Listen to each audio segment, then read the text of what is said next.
Hello and welcome to Monarchism Unfiltered, the worst podcast on the internet where technical issues and problems are common and quality is a forgotten quantity. Yeah, and this is take three.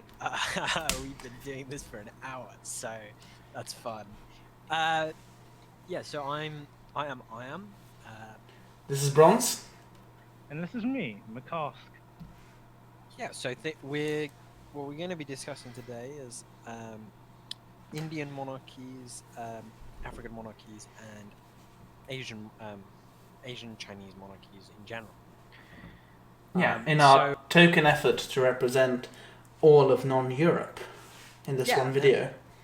and the majority of people who actually live under monarchies, other than Her Majesty. So Well, I mean, everyone lives under her to some extent. I mean, I think the majority. No, because India is not. So it's like 100 million people or something. Probably Jamaica and all of them. Still. Yeah, but yeah, we're going to be discussing them, to Yeah, appease so the third worldists among our viewers. Yes, clearly. I think clearly, third world socialists are going to be listening to this podcast. You never know.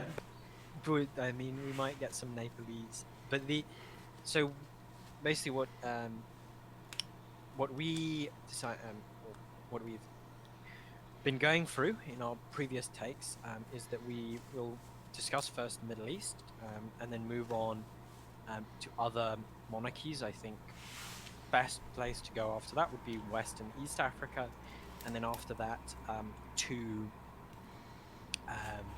India, and then on to China. So maybe we can do a bit of back and forth, and maybe some Southeast Asia as well. Yeah. So first, the Middle East. The primary thing with the Middle East is that in a continuation from the classical period, there is quite a strong degree to which monarchies in the Middle East are identified with dynasties, and this several reasons. Some ideological in terms of how Islam understands descent from the Prophet is a very important thing, especially in Sunni Islam for caliphates, and how there is this sort of, or for a long period of time, there was this idea of submission to the caliph that sort of then works its way into how they understand lower level things like maliks or emirs, or on sort of more esoteric sides, especially in places like Iran, where Iranian society, to a greater degree than the Maghreb or whatnot, had a sense of themselves as a culture separate from the Arabs, and as a result, there was quite a bit of nationalism involved in their monarchies. I mean, the I think it's the Bismillah, the revolt that established Shia Islam as the dominant form in Iran was very much motivated by a kind of proto-nationalism, and obviously the Pahlavis were put in place because the Qajars were utterly incompetent and had sort of been completely destroyed, or caved into to the Russians and the British and whoever. But I think sort of more on the point, the interesting part, I think, is that there is a quite strong focus on dynasty, to a greater degree than anywhere else, and I think part of why Middle Eastern monarchies fared pretty poorly compared to African monarchies in general is because of this kind of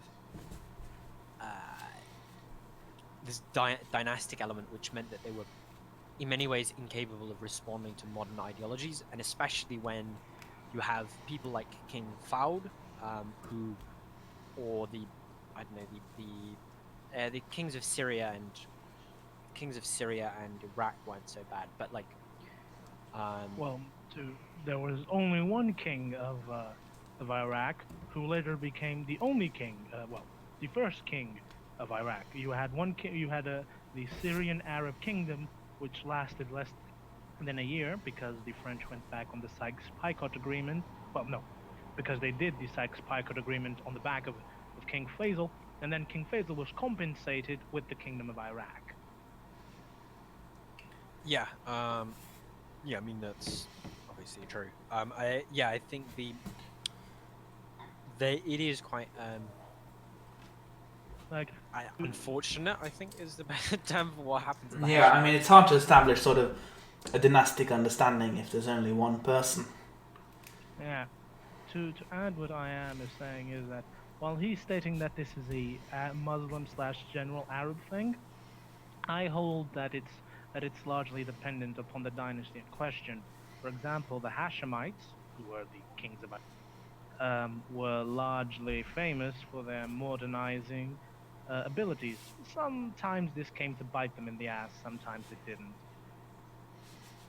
I mean, it was better than what was the dynasty of? I don't know what the dynasty's name in Egypt was.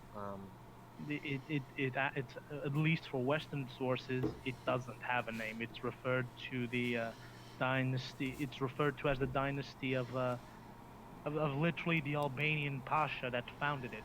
I just can't. I just his name completely escaped. Yeah, I mean this is escaping me as well. This is annoying. Yeah.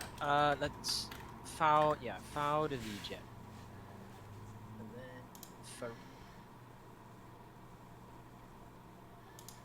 I mean, what's interesting actually about them is that Muhammad Ali dynasty, that's the name. But yeah, so I mean, what's obviously you mentioned in terms of modernization and whatnot. What's actually quite interesting about that is that obviously they are, they were an unrecognized Khedivate or whatever they were called, and then they actually change the title from Sultan to or from Khedive to Sultan, and from Sultan to King. And yeah, I mean, that guy's Ahmed Fouad II is still alive. He's got children, but yeah, I mean, generally, I think there's this kind of dynastic politics where it's sort of kings in relation to the dynasty. You do see, especially in places like Egypt and Persia, less of a focus on that, I think, and I think that is in part because of a greater. I dislike the term cultural development, but like, the cultures in Egypt and Persia were different. The Egyptians have never seen themselves as fully Arab in the same way that, say, Syrians now do, or Iraqis, and Another thing is the different succession laws. Many Arab states, and a good example of that today is, well, until recently was Saudi Arabia, but the Egyptians and the Iranians, the various Iranian dynasties, were often okay with skipping the primogeniture heir for a more competent brother, and so on and so forth. yeah, I mean, While the Arabs often had, I believe it's called a vinculine succession, which is from brother to brother. CK2 calls that seniority. Yeah, the CK2, the origin of all monarchist knowledge. Yeah, well, I mean, CK2 and Victoria II, the monarchist factories of the modern world. I mean, yeah, that is obviously true. Yeah, and I think I mean, the other interesting place, obviously we've mentioned those, and I think to transition into Africa, what's interesting then is in the Maghreb, really sort of outside Just of. just so just hold that thought. Since we're leaving Iran, I would like to just go to give a small aside to a small historic curiosity of the Iranian monarch of the various Iranian dynasties, and this is the often overlooked Zanidae dynasty. The Zanides, oh, God damn it, the English name is complicated, and it were famous because of all the Iranian dynasties. They did not use the term Shah or Sultan, as was the odd case during the Qajar dynasty, where they alternated between Sultan and Shah. They used, and get this, the title Righteous Steward of the People. The Zanidi dynasty went to almost Roman lengths of saying we are not a monarchy, we are a republic kind of ideal, to until it was destroyed by, I believe, the Afshari dynasty, a particularly bloodthirsty one, in fact. The Zarid dynasty, in like the 930. Nah, the Zanidae are 1600s to early 1700s, if I'm not mistaken. Sorry, I just asked because the Zarid dynasty I mean, they're also interesting because they were the last holdouts of Zoroastrianism. So yeah, I mean they were succeeded by the Nizariya Ismaili state, who were controlled by Hassani Sabah, i.e., the Order of Assassins.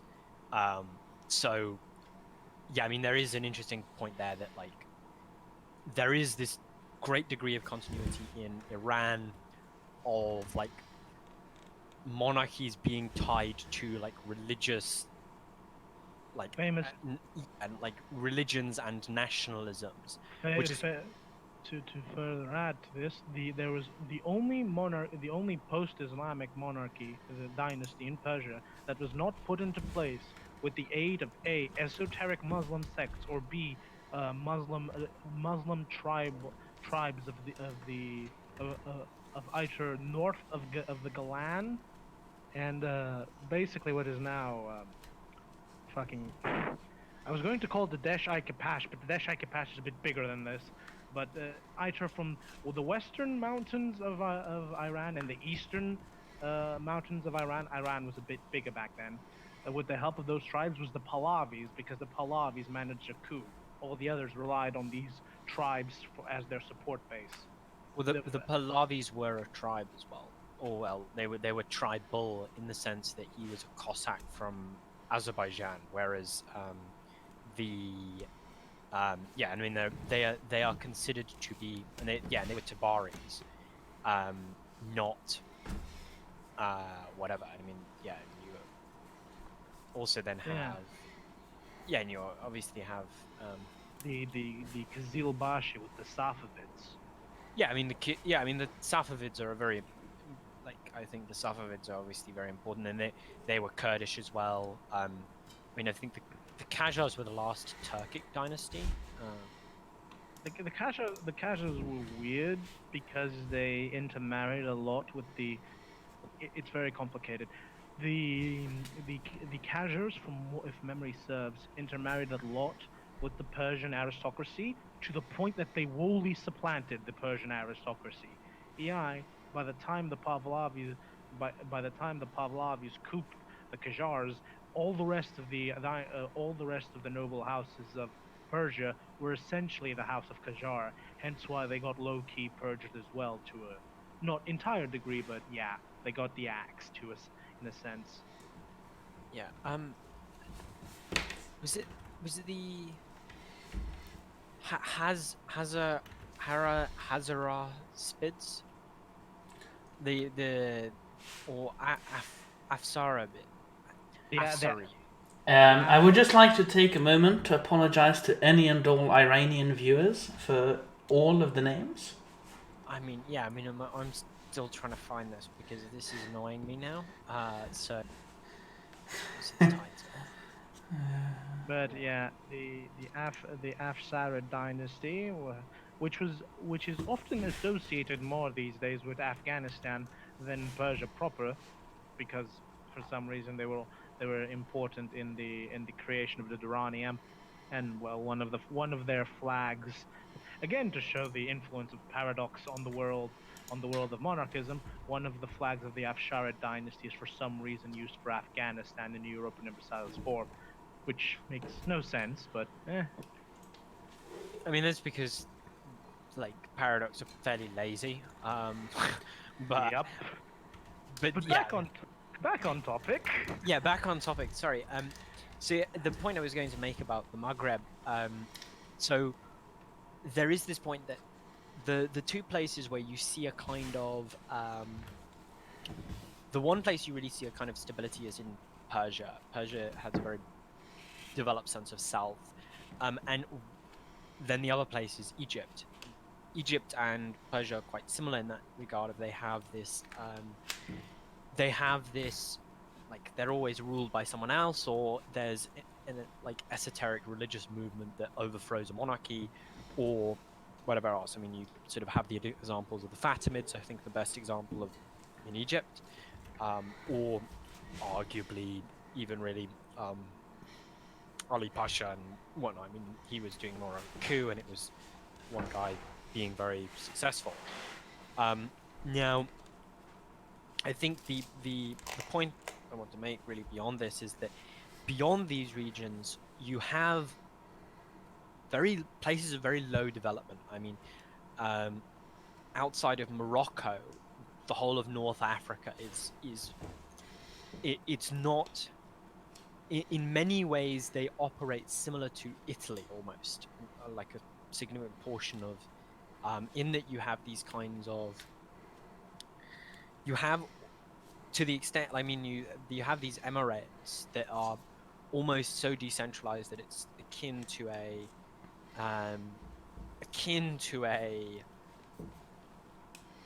like they're so local, they're akin to city-states almost, or the kinds of city-states you have in Italy. I mean, I'd argue that's sort of because of the geography of the region. It's hard to create a large centralized thing if there's, just desert and, semi-nomadic peoples. Yeah, I mean, it's also to do with the economics of the region because, so, yeah, Morocco in terms of the geography is fairly similar to like large portions of Algeria. The difference in Morocco is that one, there's a greater sense of national identity, again, like Egypt or whatnot, that has been there for a while. But more importantly, they economically were quite different in that they had this relationship with Andalusia and had a greater degree of internal production. A lot of these kinds of monarchies that you, at least in terms of taxation for these monarchies, which is the important point that you always want to talk about with these groups, and with like the Algerians and the or the groups we would now call the Algerians, the Libyans, and the Tunisians, they are either traders with West Africans or slave raiders. So, and it, like slave raiding states are never stable. There has never been a society that produces quote unquote slaves that has been stable long term. You see this in Germany with the Romans. You see it in West Africa, which I'll get onto in a moment, and you see it in North Africa. Is that basically it's just a bad idea to be in the business of selling slaves? Yeah, it's not a good business. It just looks like one. Yeah, because any idiot can do it, which means that you don't need a large state apparatus. You just need a lot of soldiers and a navy in their case. So, yeah, I think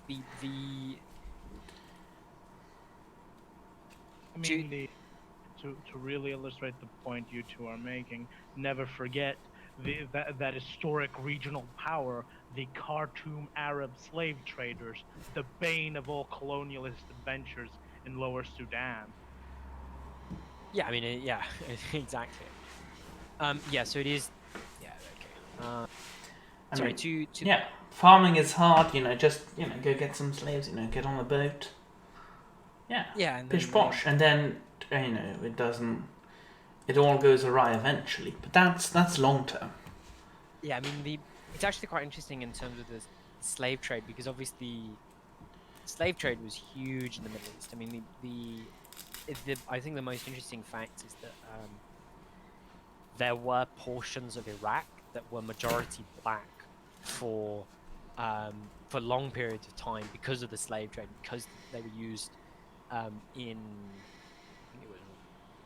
I think it was like farming in Mesopotamia, and you have these series of slave revolts, which actually share a lot of similarities with like how Iran was. But I mean, it's genetically it still has its effects.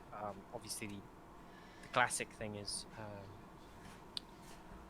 Egypt has become 25% sub-Saharan, which it wasn't prior to the Arabs, and then I think it's sort of even higher percentages, like 30 to 50 in parts of Arabia, which is why you still have Afro-Arabs and even Afro-Persians, obviously further afield, which is, yeah, I mean, it's part of the reason for why, say, someone like Bashar al-Assad looks very different from, I don't know, Mohammed bin Salman.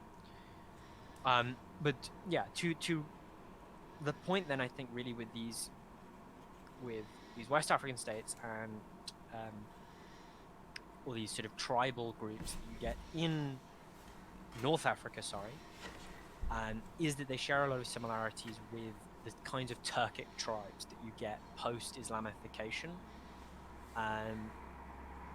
especially to a lesser degree. I mean, the big difference is that the Turkic tribes were less dependent, so the kinds of actions that you get in North Africa is that these tribes will sort of take over the slave trade business.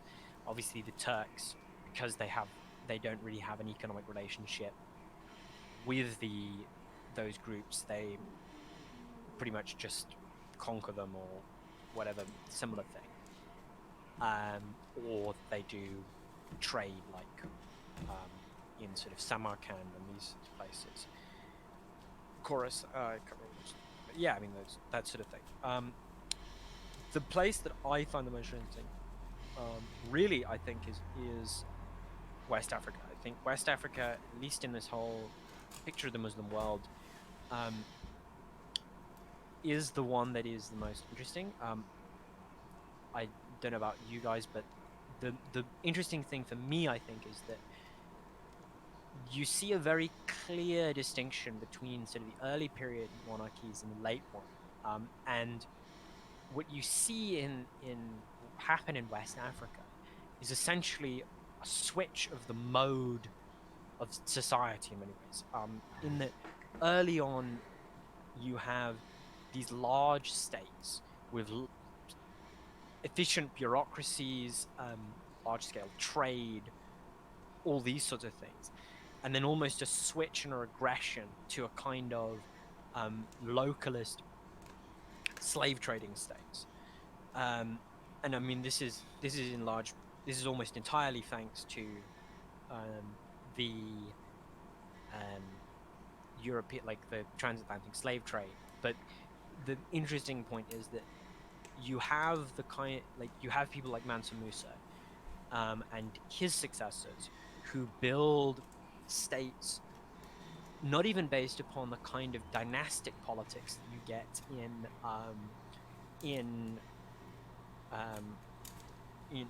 the Arab world, but like actual real sort of almost country states like Mali, Songhai. Yeah, very sort of civilizationally advanced. Yeah, and then compared to that, you get, say, the Hausa Caliphates. Hausa Caliphates are basically sort of adventure states. They are established by sort of Fulani Jihad, the Sokoto Caliphate. Yeah, the Sokoto Caliphates and Fulani Jihad, and like these are it's quite. I think West Africa is interesting precisely because I think it's the only place you see such an extreme change. There's no even sort of post-Westphalian states, like like when you get separation of church and state, or rather domination of church by state. There's nothing. There's no, or even sort of absolute monarchies to feudal monarchies to constitutional or enlightened absolutism, anything like that. You never get almost the degree of change of the basic function of the state from these kinds of large states where you have monarchies that are tied to, in many cases, a kind of priestly function, to adventure states and personalism and dynastic politics. And I mean, you get this. You do get a mix. There's there's still many priestly monarchies in West Africa. I mean, that is the main thing. Still, especially in the more pagan area, well, Christian now, but formerly pagan areas. But yeah, I mean, it obviously you get this as well in. I mean, Congo is probably the best example of this kind of transition. They survived better just because of the Portuguese. But I think you've talked to me about this before, Mkoqsc. I don't know if you have too many opinions on. Well, I mean, other than vague moral criticisms that we do, that if you're going to help a side on a civil war, you don't get paid by your help by literally taking half the country away. But long story short, and sadly, the Portuguese school system is not a system that prides itself in teaching what we were doing around Africa, and the topic's a bit hard in of itself to find info on. But from what I've managed to figure out, essentially, we managed to convince the kings of the Congo to convert to Christianity, Catholicism, in fact, which I believe they still are to this day. And for some reason, they've also, to this day, still take Portuguese first names for reasons I don't quite understand. Um, this did not go well with the local, with the aristocracy, and essentially this triggered a period of civil wars, various, that we intervened in to our benefit, weakening the Congolese state. It got to a point that it functionally admitted to Portuguese suzerainty, but then the Belgians came along, and so the Kingdom of Congo was split between North Angola and southern free Congo Free State, basically. So the whole thing was always in a weird ethereal state between existing and non-existing. Yeah, I mean that's sort of. Yeah, and I think that's quite interesting. I mean, the developments. I mean, with these are example of sort of the economic concept known as the resource trap, which is, if we take Mali as an example, the resource of slave. Well, that's a bit of morally weird to call slaves a resource, but you understand what I mean. It's sort of, when something like that becomes enormously profitable, it destabilizes the whole system, and that's why it's sort of a trap. Yeah, I mean, that is exactly what happened. I mean, what even made it worse in many ways is the incredibly rapid nature of the end of the slave trade, because it was, I mean, the British did a very good job of stamping out slave trading very quickly. But I mean, if you actually look at the time period, it's sort of, they fully crushed slave trade is dead by 1830. Colonialism is full swing 40 years later. 40 years in the grand scheme of these kinds of states is not particularly long. And that very rapid shift from a society, from an economy wherein the monarchy's revenue is dependent upon slave trading, to a complete almost a complete removal of any kind of income, had disastrous effects for a lot of these states. And you see in the places where the economies were less dependent upon these kinds of slave trades, places like the Sokoto Caliphate, the I think they're called the Obo, well, the Obo of Benin. These kinds of societies, they are less disrupted, and that is where you get sort of resistance. You see you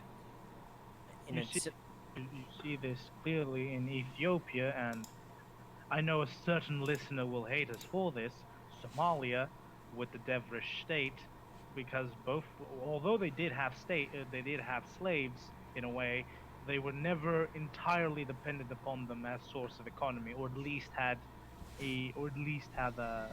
could rely on other forms of income to sustain the shortfall. Yeah, and I mean also, I mean East Africa is different again because of the fact that the majority of the slave trades were Arabs, and they never fully crush slave trade because they moved the plantations to the coast of, like the Omanis move a lot of their plantations to and a lot of where they were using their slaves economically, which is why you have. I mean, there's even a period where I think the Sultan of Oman he just lives in Zanzibar because he's close to his economic power base there. Yeah. I mean, that's also part of the reason why Oman split from Zanzibar. Yeah, I mean, Oman's a shithole compared to Zanzibar. Come on now, Monday Oman isn't that bad. I mean, well, I mean, Oman is Oman actually is also quite. I think we can talk about in a moment when we begin to talk about India, but sort of talking about East Africa and then to Southern Africa. So what's interesting about East Africa's monarchies? They are almost entirely always adventure economies. There's very little by way of well, I say that. So you have the traditional African monarchies, which exist all over the place, and these have always been very priestly. Most of the Bantu ones, But you also had stuff like the Sahel empires, which, well, technically more at West Africa also. I suppose we could slot in East Africa in this case, which were first pagans and then became Muslims, and Islam also played an important role there. You also had you had the replacement of the Nubian Christian kingdoms with the Sudanese Muslim state, which I can't remember the name of. The Funj Caliphate. And then you had the Somalis by the coast. Yeah, and then the Somalis have always been clowns and whatnot, and so there's a clear sort of dichotomy in many places between sort of the various. I mean, you can call them Kenyans and Ugandans now, but they weren't really at the time. Kikuyu. I've forgotten all my tribal names from East Africa. Yeah, I mean, and those societies that resisted Arab slavery were fairly uniformly. I mean, there wasn't much inroads that the Islam had, and that was in large part because there wasn't really any trading. It was a far more predatory relationship between Somalis and whoever else to Africans compared to in West Africa. Are you saying slave raids are predatory? Who knew? Yeah, I mean, yeah, it's obviously, and I think the basic thing there is that the interesting characters are people like Tipu Tip. I believe his name is the sort of like black Zanzibari convert Arab person slavery. I believe the term for black Zanzibaris is Zenj, al-Zenj. Zenj means slave. Oh boy. Yeah, it's the Arab term. Yeah, it's like the N-word. Wow, what a start. Yeah, so, or similar to it. I mean, it's slightly less bad. it's more like a slightly harsher version of Negro almost. Now I think he also wasn't. I think his father was Arabic, his mother was black. But he ran around in Eastern Congo for a while before the British hung him. I think or something. But yeah, and you see similar things. Various actually quite large states in East Africa. I mean, there's obviously kingdoms like Rwanda and Burundi actually survive as proper independent states, unlike, say, the Bugandan monarchy. Further south, obviously you have the kingdom like Great Zimbabwe, which we believe was a series of monarchies. In terms of I mean, Angola and Mozambique for quite a long period of time are in a strange situation, because I mean, I think there's Portuguese presence there for close to like 500 years. Yeah, a famous story is that the Portuguese relationship with the Angolans and Mozambicans until 1834, which was when we actually started treating Angola and Mozambique as anything other than a reservation for slave labor, and after that it became a reservation for forced labor, a great improvement. Massive.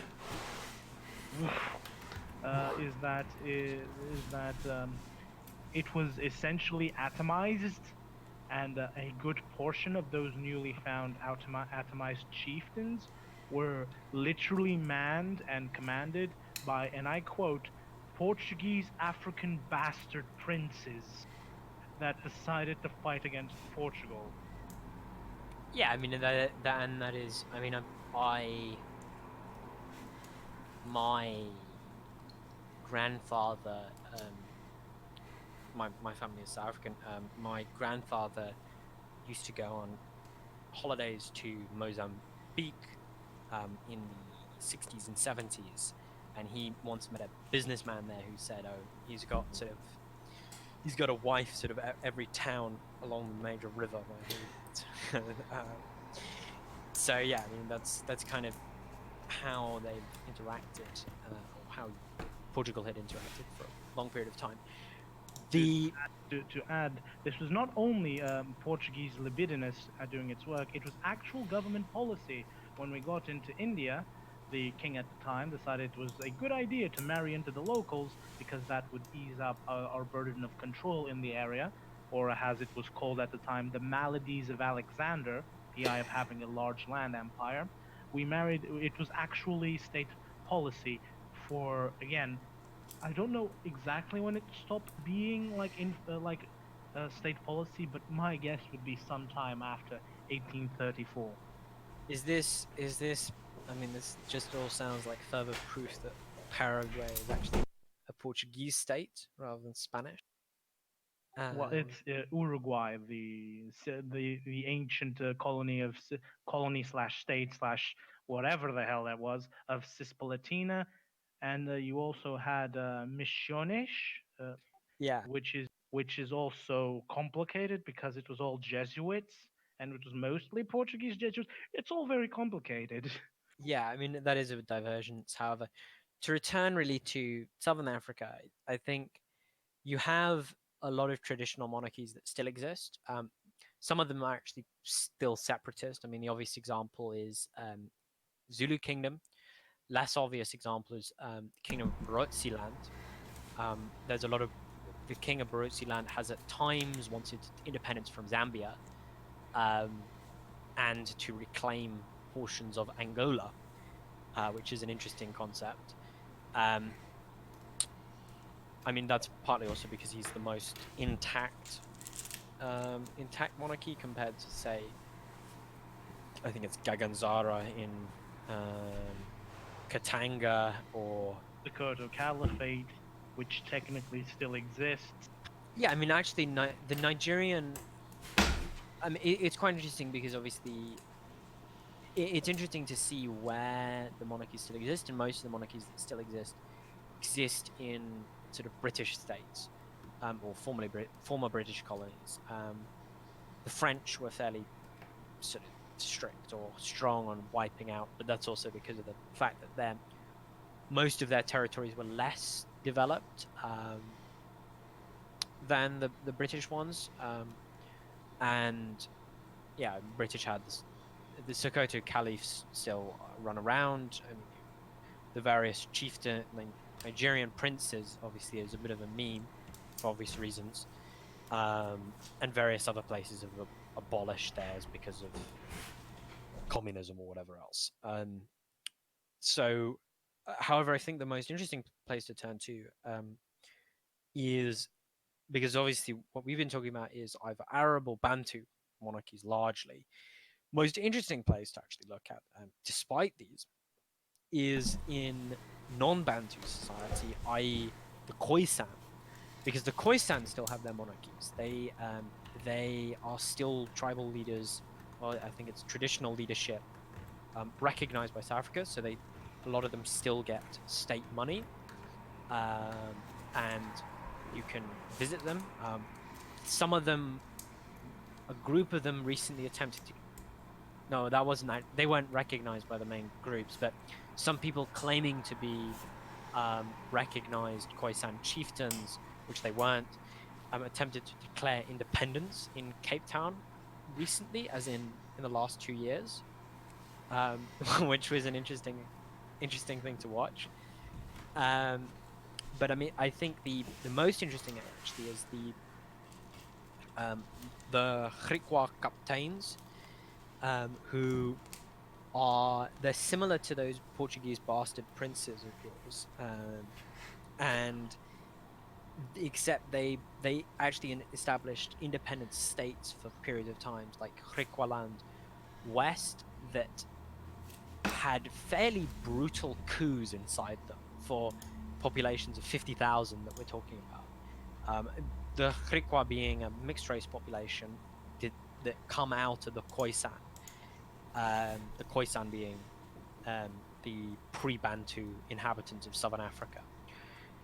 And yeah, and you also see similar patterns of monarchism in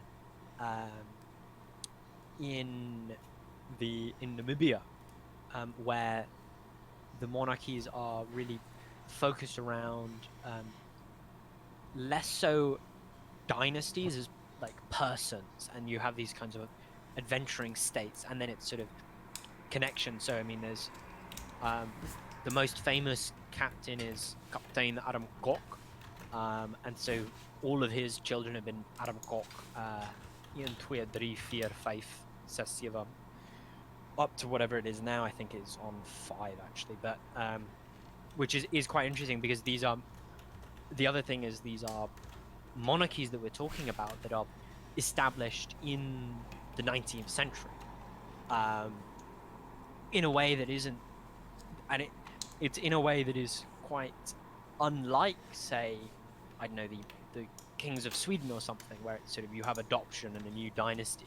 These are new states wherein they've sort of taken the people and gone out and done whatever, which is I think quite interesting. But yeah, I mean, I'm not sure. I mean, a lesser known fact is that the 19th century saw saw the last great boom of let's create monarchies because why not? A famous case that lasted is Belgium, but a less less famous case is, well, Mexico, in which the Second Mexican Empire, blessed as that state may be, and an even lesser known case is the, oh god, I forgot the name again. There was essentially an attempt by some wacko Frenchman in the southern tip of Araucania. Yeah. You also had what amounts to ANCAP island states that were also proclaiming themselves monarchies in the Indian Ocean and in the Pacific. Again, done mainly by Westerners going nuts. Or mixed race descendants of nuts, mutineers, or whatever else. I mean, it's a tried and true formula, buy an island, establish monarchy. And I think it's You know, the Romanovs are trying to do the same now. Oh God! Don't remind me about the efforts of the Romanov dynasty. Well, I mean, not the actual Romanovs. Not the legitimate claimant, and so on. There's I've now upset 1/3 of Russian monarchists, but you know. I mean, well, it's a whole episode, of its own. That man is Duke of Lettingen, not he's not the fucking Tsar. But he is potentially the Tsar of that island, but yeah, I mean, I feel like you can't be a Tsar of an island. I mean, yeah, a bit of a misalignment to the title. And second, let me remind you too that the quote-unquote aim of this island is to, and I quote, essentially assure institutional continuation from the Russian Empire. They're literally going to claim the Russian Empire never fell. I wonder if they do that, they're going to claim the massive amounts of debt the Russian Empire had, and the Soviets later just denied they had. That would be quite hilarious if the French press said, yes, you are the legitimate successors. Now give us all the debt. But yeah, no, I think that is a sidetrack. And to return to the topic at hand, I think Oman, because we can touch on them. Interesting thing, obviously, sort of point of order almost, about Oman is that Oman actually did its own sort of little colonialism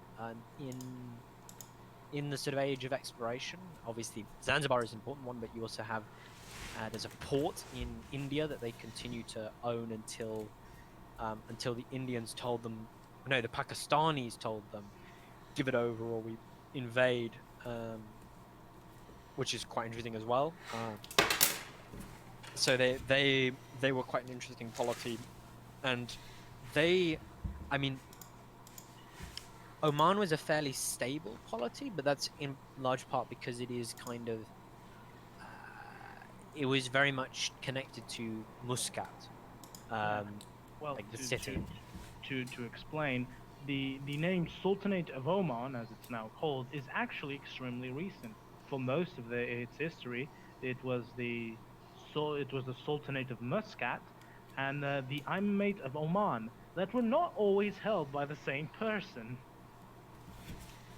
Yeah, because I mean they were, and I mean the other thing with Oman is that they are religiously separate. They are Ibadai, and that's been the case since forever. So they also have this element similar to Egypt or Persia, which is why they have this greater stability compared to, say, I mean, the same is true of Yemen as well. Yemen but that developed more recently than Oman, which I think is why Oman has. When he's saying Yemen, he's actually mentioning just North Yemen, the Zafarid Kingdom of Yemen, which only encompassed northern Yemen, not southern Yemen. Well, northern Yemen is the majority of the population, so beaten by demographics, it seems. Yeah, I mean, and it's Zaidi Islam. It was the Yemeni Zaidi state, or the Yemeni Imamate, as it's sometimes called, which actually extended into large parts of Oman and the Hejaz. So because they didn't control Medina. Okay, I thought they'd controlled Mecca and Medina or Medina, or one of the two cities. The biggest they got was, and I believe literally before the Brits got there, they went as far as to conquer basically the Hardamut desert that's between that's between them and that is between Yemen and Oman. Yeah, I mean they were fairly big actually. I mean, then you also get the Yemen Eilat for a while, but the Ottomans were never particularly actually interested in controlling this sort of stuff, just because it was like, why would you care? But that attitude famously cost them most of their empire. Well, yeah, I mean, it was a winning attitude, really. That is all I can say. But so I think it's the British do break up Yemen, but that is in large part because who would have thought controlling the Horn of Africa is pretty important. And yeah, I mean, the Omanis were more internally homogenous to a greater degree than Yemen. I mean, obviously you see this in the fact that the northern Yemeni monarchy or the Zaidi state becomes the I think it's the Yemen Arab Republic, and then it becomes like whatever it is now, and you have the communists in the south as well, so it's sort of Yeah. Essentially, after the Brits came into the picture, like the Brits often did, the South Yemen was breaking into the South Yemen Protectorate, which was technically a confederation of various Yemenite. Um, I want to say emirate, but I'm not sure that they were generically called emirates. They famously had a fantastic flag. Go look it up. yeah. And so I think what's the point overall here, the point is that you have these kinds of interesting monarchies in edge cases or edge areas.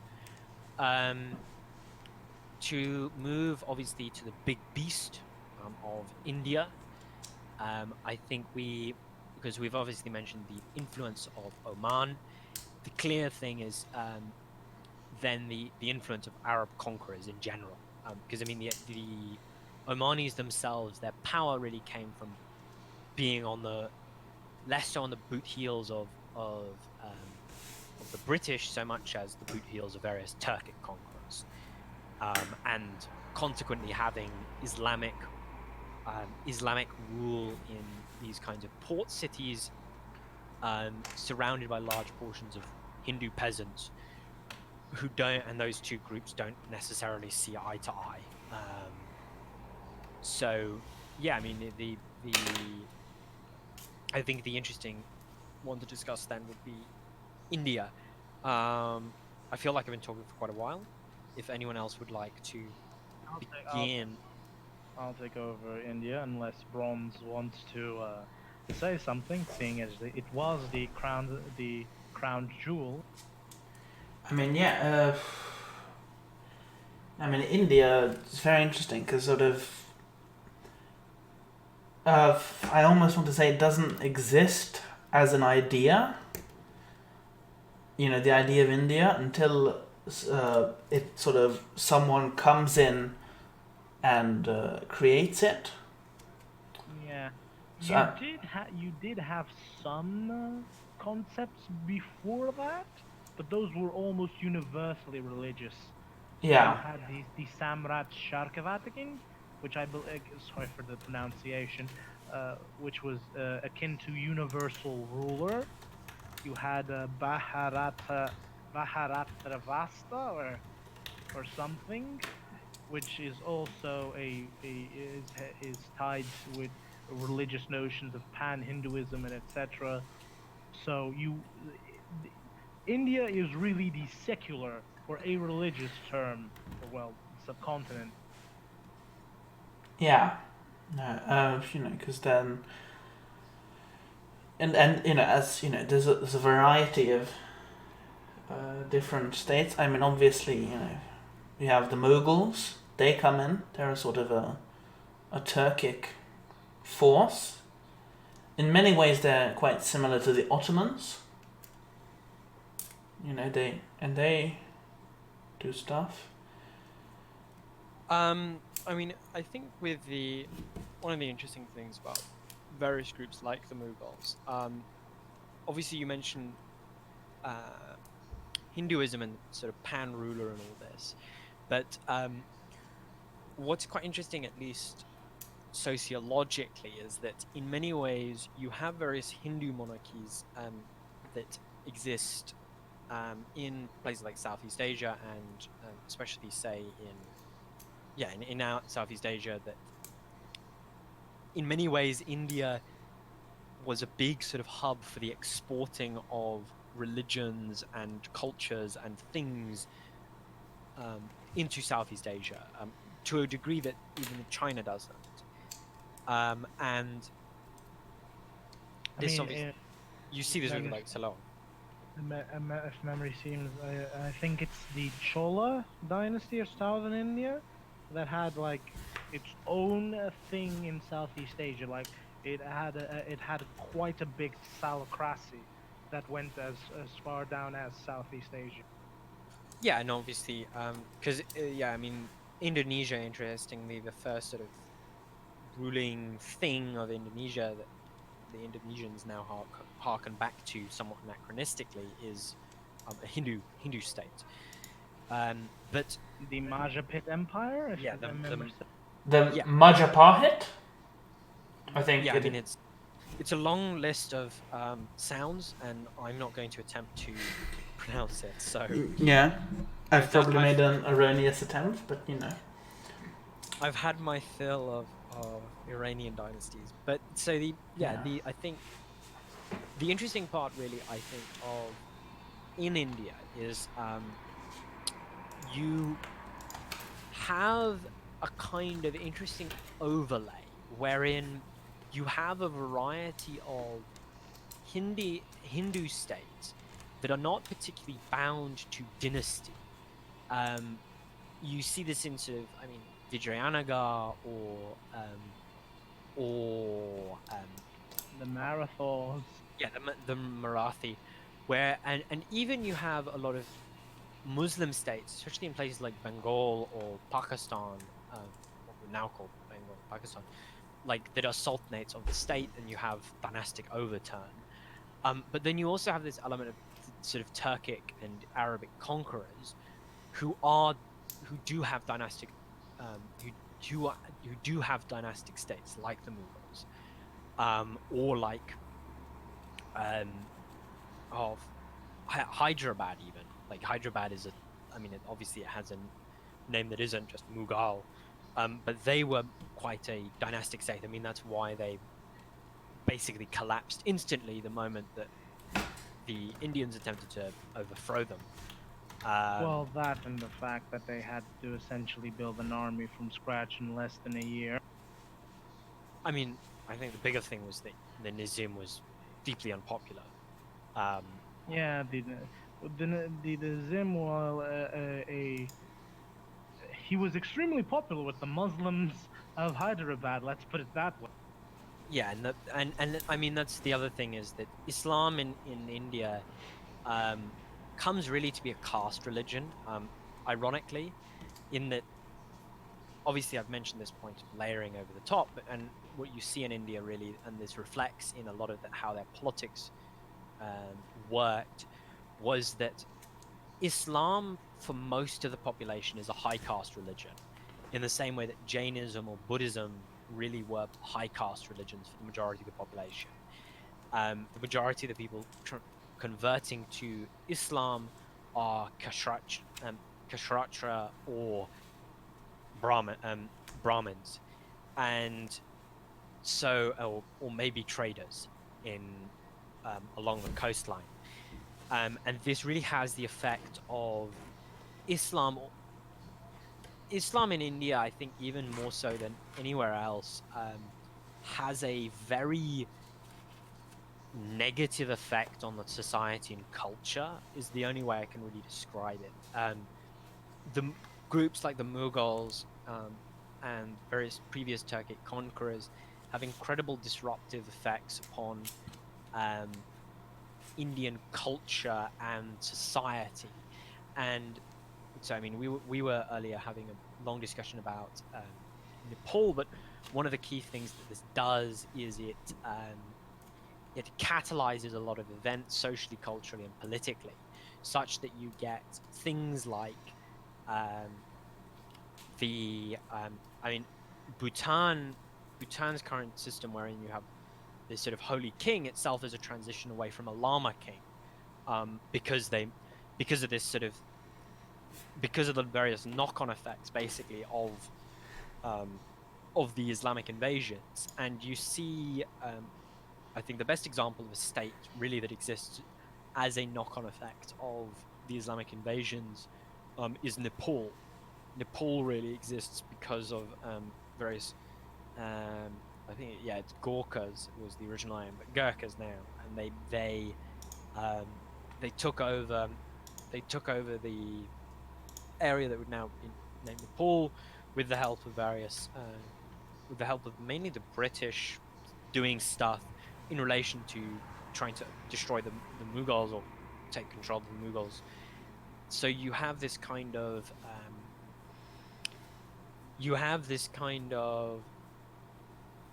destructive effect on the culture of India, wherein Islam basically it's this sort of high caste religion that kind of brings in a new culture in the form of mainly Persian culture, and sits quite at odds with a large portion of society. For reference, many of the Indian sultanates, as they were called, are also referred to as Persianate states due to how they often pattern themselves on an idealized version of Iranian culture. Yeah. I mean and it's, I mean if you have sort of extensive interaction with a lot of Indians, one of the things they trot out against the Pakistanis is that the Pakistani national poet mainly wrote in Farsi, so not particularly useful in terms of having an Urdu national poet. So you see this quite you see this basically multiple systems going on in India, at least in regards to their monarchies, and I mean this is also to do with how their states, their societies were structured. In that you have, I think Mkoqsc, you mentioned this before, of you've got basically what amounts to a kind of high cash flow feudalism. Yeah, I'll take over for here. Okay, so mainly for our Western listeners, which I imagine are the vast majority of us, um, and the few Indians and Easterners here might be more aware of this reality, but for most of its history, India was in fact stupidly rich. So, so basically, to understand this, India has always had a massive population density to the point that back when the Romans were trading with India, it got the trade balance of Rome versus India generically defined at the time was so negative in favor of India that the Romans had low key been considering cutting all trade ties lest all Roman wealth flow into the coffers of India. This is largely due to extreme demographic differences and sheer raw mineral wealth and And artisanal. demand. Yeah. Because I mean, you mentioned there, but there were several points where the Romans did ban trade with India. They specifically, usually it was the first thing they would ban is silk trade, because people had like moral panic over women wearing silk at several points. I believe Cato actually gave a speech against the use of women wearing silk. So yeah, you've got repeated attacks upon trade with India. And of course, India was sort of heart and center of the Indian Ocean trade network, which was, compared to what was going on in Europe, was extremely sophisticated. I mean, they had ships that that were timetabled within a period of 3 weeks, depending on the tides. Yeah, the trade in India and, well, Indian society at large was so developed that even we have reports of things as banal as literal, and again going back to the classic era, the Sakas, famous Iranian raiders of the East, the great precursor to the Turkic raiders of the East, I suppose, who famously founded the western and southern Kashtrapa states. We have very vivid accounts of an incredibly complicated bureaucracy that arose for the sheer fact of managing trade. So this all to set up the scenario of India rich as all hell. Now, another thing to be aware of India is that for most of its history, it was split into three. Typically, you had an empire in the south, an empire in the northwest, and an empire in the east. The most exalted of these empires in the east being the Pala dynasty, and in the south and the northwest, it varied greatly. The northwestern Indian empires were largely the ones responsible for keeping the Islam out of India for as long as it did, and when these states finally entered in collapse is when Islam made great inroads into India. But all this to say that India never really experienced the societal collapse post-Roman Europe faced. So, largely speaking, you never had a massive contraction in terms of cash flow. And this intensely impacted the nature of I don't want to use the term feudal because Indian feudalism is, well, an intensely colonialist term. The base notion is that the peasant versus landholder relationships were very weird and large based on cash, to the point that an entire substratum, I suppose, of Indian aristocracy are glorified tax farmers whose sole feudal function, for lack of a better term, was to collect taxes. These are, if memory does not fail me, and pronunciation, called the Zamindars. So Zamindars, aren't they? Yeah, it's the Zamindars, I think. Christ, pronunciation did fail me. I mean, this might also be because of because the Portuguese had interaction with them and the English had interaction with them. So you're translating what I would suspect is an English or Portuguese word into English. So I don't know. Yeah. So in general, you had an intense amount of cash flow in India that its feudal relations were largely measured by this. A large amount of, especially Mughal infrastructure, as I mean, the was actually to regulate the actions of these glorified tax farmers. This also goes to explain why the British East India Company kind of came into being as it came, a a full-blown private corporate entity, rather than the more territorial settler colonialism of, well, the other colonial adventures at the time. Because A, it was an extremely developed society, and B, there was a shit ton of money to be had. Funnily enough, the British India Company was largely not profitable because of intense levels of corruption, personified by the nabobs. I mean, they were sort of intensely poorly run, and they had a board of directors who were in Britain and so had no idea what was actually going on in India because it took such a long time to get message over. So they were just sort of, sending notices into the dark. And there was corruption on all levels. I mean, most of the money they raised in Britain never even made it to company efforts, never even left the country. Yep. Also, fun fact, it was for a time the private army, I quote, the private army of the British India Company was for a time the second largest army in the world, beating even the British Army for a time. For those who think this is weird, I will remind you that when the Soviet Union was falling apart, the Soviet Union decided to sold the vast majority of its fleet to Pepsi, and for a short period of time, Pepsi was the operator of the sixth largest fleet in the world. Yeah. Pan-Capistan was almost a reality, people. It's also worth mentioning that for most of, when you talk about East India Company, you mostly talk about the 18th century. Well, yeah. And during that time, the British Army was really quite small compared to the other European armies.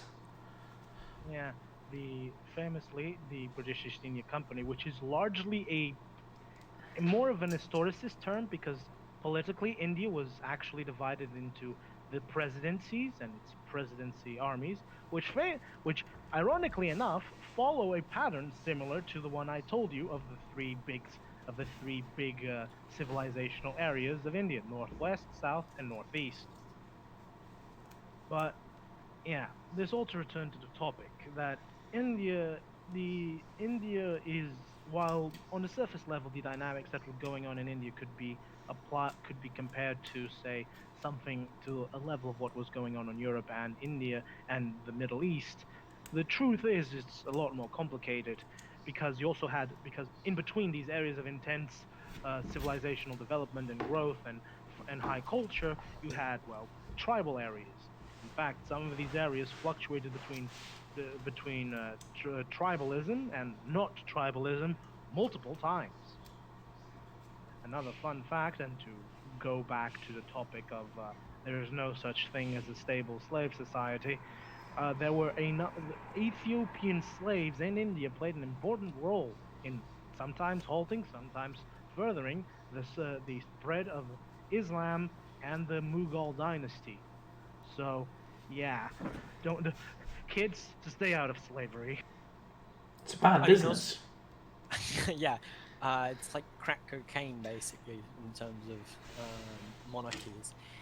But interestingly, in terms of civilizations in general. Yeah, I mean there is a serious comparison I think that can actually be made there between resource trap societies and like how criminal syndicates work in general. Oh, absolutely. Now, I think what also can be mentioned at least is you have this ever-present friend of religiously divergent states. I think the best example is the Sikh Empire. For obvious reasons, it was a religiously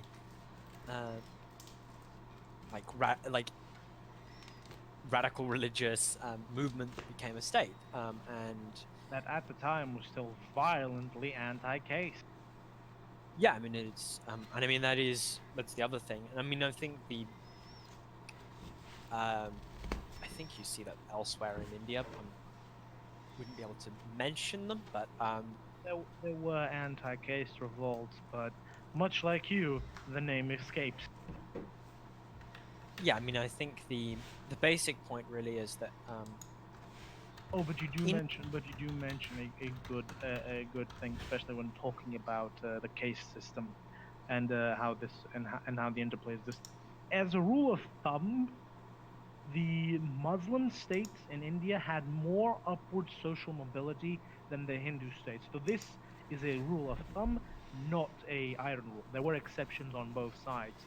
Largely speaking, the Muslim states, because of their more, I don't want to say the word egalitarian, but because they were willing to promote people from quote unquote lower castes to high bureaucratic functions, they could genuinely count on a more efficient bureaucracy than the majority of Indian states.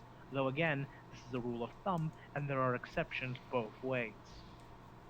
I mean, I'd also mention that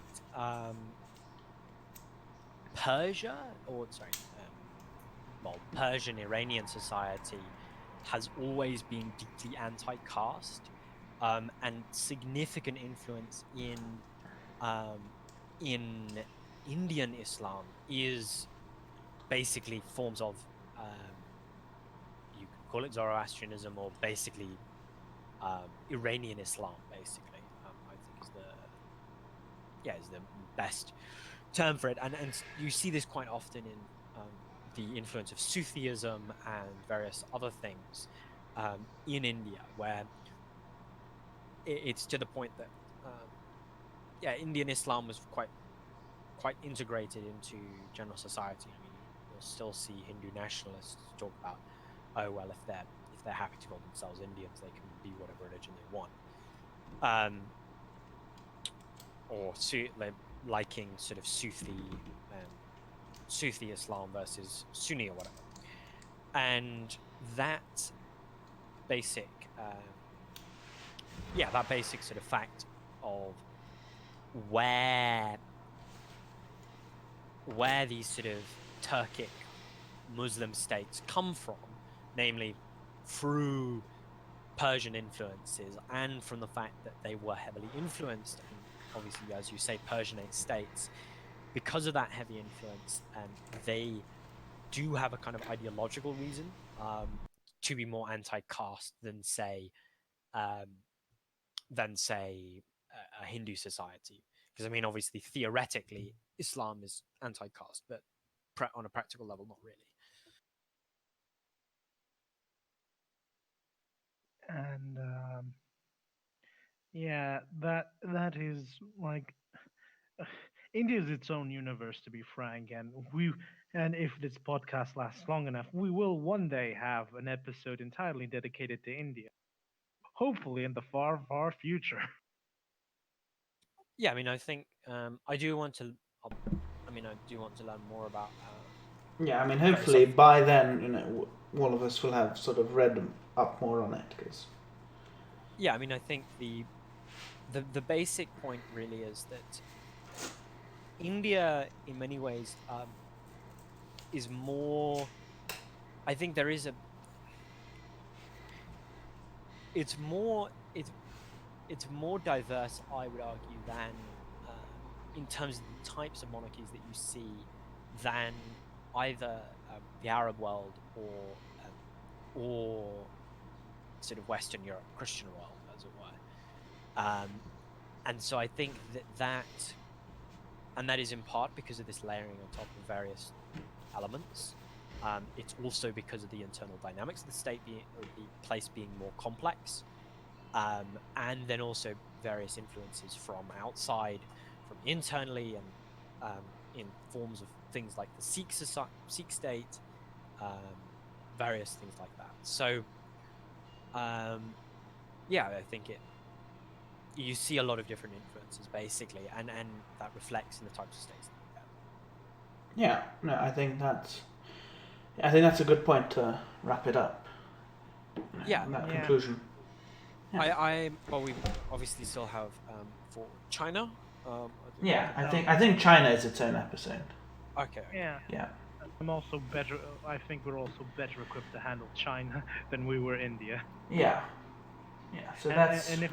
And if anyone's thinking we are shilling for India, the next superpower, I will remind our listeners that they backpedaled on that. It's only going to be a superpower by 2024. But So which by hopefully we'll have done the India episode. Have you seen the oh, it's a meme, it's a great one. It's like it's the stonks thing, but it's Modi, and it's like the growth rate and how the growth rate's halved in the last under him. So that's good on their track to the superpower. Yeah, I mean, stagnation is a part of every superpower's career. Yeah, clearly. Stagnate before you get there. I mean, they're switching it up. Yeah. Anyway, I think that's goodbye from us here at Monarchism Unfiltered for now. Yeah. Yeah. Bye. Bye. Yeah, bye.